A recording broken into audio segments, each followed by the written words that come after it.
local काँक्रा पनि आइसकेको छ जम्मा 200 रुपैयाँ किलो गाजर 200 रुपैयाँ किलो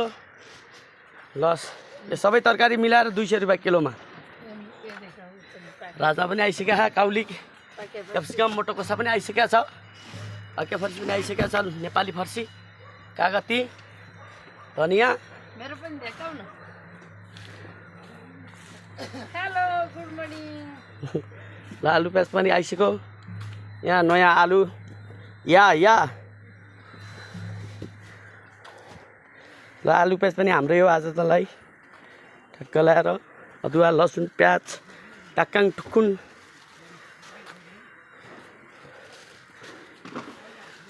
सबभन्दा छिटो आएर मिलाएको आज सामान कोही पनि आएको छैनन् हेर्नुहोस् साग्दै आउनु भएको छ फलफुल साउने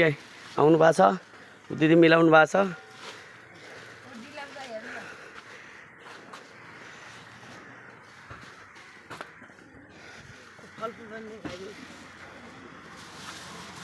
फलफुल चाहियो नि आउनु होला यहाँ भेराइटीको फलफुल छ यहाँ सबै थोक छ आउँदैछ नि सामान केराहरू